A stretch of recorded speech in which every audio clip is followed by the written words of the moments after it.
Mini brick house truck JCB pipe bridge.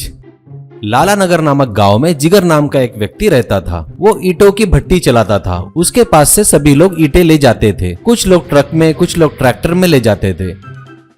जिगर उसकी पत्नी और बच्चा पप्पू के साथ में रहता था। पप्पू के पास बहुत सारे खिलौने थे। Mini tractor, mini truck, mini JCB, mini concrete mixer, mini train, ऐसे सभी मिनी गाड़ियां थी। वो हमेशा उनसे खेलते रहता था। जिगर के पास सिर्फ ईंटे की भट्टी ही नहीं, सिनेमा हॉल, पेट्रोल पंप और दुकानें भी थी। वो हमेशा बिजनेस बढ़ाना चाहता था, इसलिए वो एक व्यापारी कमल के साथ मिलकर एक मॉल बनाना चाहता था। कमल, जिगर, हम अगर वहाँ मॉल बनाएंगे ना तो हमें बहुत फायदा होगा। वो जगह मैंने पहले से ही खरीद रखा है, इसलिए मॉल बनाने के लिए मेरे पास पैसे नहीं है, इसलिए तुझे पार्टनर बनाना चाहता हूँ। जिगर, हाँ कमल, तुमने जो प्रपोजल बताया है मुझे बहुत पसंद आया। तुम्हारा पार्टनर बनने के लिए मैं तैयार हूँ। मेरे पास जितना पैसा है मैं तुम्हें दूंगा। इतना ही नहीं, और पैसा लगेगा तो ब्याज से लाकर दूंगा। अब मॉल बांधने का काम शुरू करो, ऐसा कहता है। अब वो अपने पास का पैसा, ब्याज से लाया हुआ पैसा पूरा कमल को दे देता है।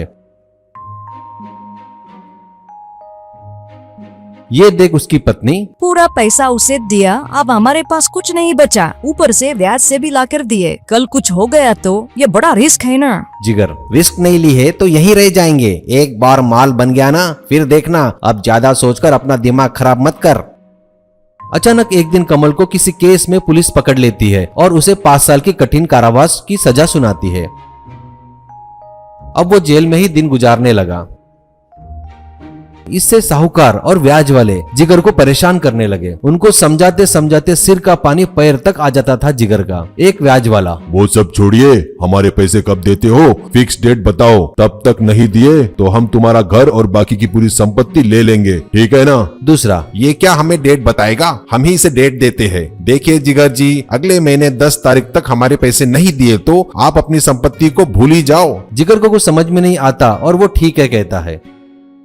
जिगर की पत्नी, कैसे जी, इतना कर्जा कैसे चुकाएंगे? और कमल के पास जो पैसे फंसे हैं वो कैसे अपने हाथ आएंगे? हे भगवान, अब हम क्या करें? कहकर दुखी होती है। ये देख पप्पू भी दुखी होता है। एक बार पप्पू अपने रिमोट बोट से पानी के पास खेल रहा था। वो नाव इधर उधर घूम रही थी। उतने में 2 लिलीपुट्स नाव को पकड़कर बचाओ बचाओ हमें बचाओ ऐसे चिल्ला रहे थे। पप्पू रिमोट से नाव को किनारे पर लाकर उन दोनों को किनारे पर खड़ा रखता है। पप्पू, तुम लोग कौन हो? कहाँ से आ रहे हो? ऐसा पूछता है एक जन। बेटा, हम बौने लोग हैं और हम बौने देश के हैं। हमारे यहाँ हमेशा बाढ़ आती है और हम जैसे बहुत से लोग उस बाढ़ में पानी में बहकर डूबकर मर जाते हैं। हमें बचाने के लिए धन्यवाद। और हाँ, हमें भी ईंटों से घर बनाने का है, लेकिन वो कैसे हमें पता नहीं। अगर आप हमारी मदद और सहायता करोगे तो हम तुम्हें बहुत सारा सोना देंगे। पप्पू, सोना क्या? अगर वो सोना लाकर मैं अपने पिताजी को दिया तो हमारी सारी तकलीफें दूर हो जाएंगी। ऐसा सोचता है। ठीक है, मैं तुम्हें एक गांव बनाकर देता हूँ। पहले तुम्हारा देश कहाँ है मुझे दिखाओ। ऐसा कहता है। वो लोग पप्पू को ले जाते हैं और अपने राजा से मिलाते हैं और अपना पूरा देश दिखाते हैं। वहाँ सब छोटे छोटे झोपड़ियाँ होती है। पप्पू, मैं तुम लोगों को एक पक्का गाँव बनाकर दूंगा। 1 हफ्ते का समय दीजिए मुझे। वैसे ही पप्पू अपने ईंटों के छोटे छोटे ईंटें बनाता है और अपने रोजाना खेलने वाले मिनी ट्रक, ट्रैक्टर, सभी गाड़ियों में रेती, ईंटें, सीमेंट लाकर बौना देश में आता है।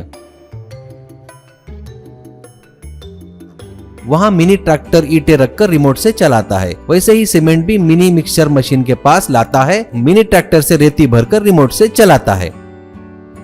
वैसे ही वो वहां उन्हें मिनी घर, mini dam, mini pipe, mini bridge सब बनाकर देता है। ये देख वो लोग बहुत खुश होते हैं। अब वो लोग पप्पू को कुछ बोरियां भरकर सोना देते हैं। वो उस सोने को अपने मिनी ट्रक में भरकर घर पर लाता है, माँ बाप को बताता है।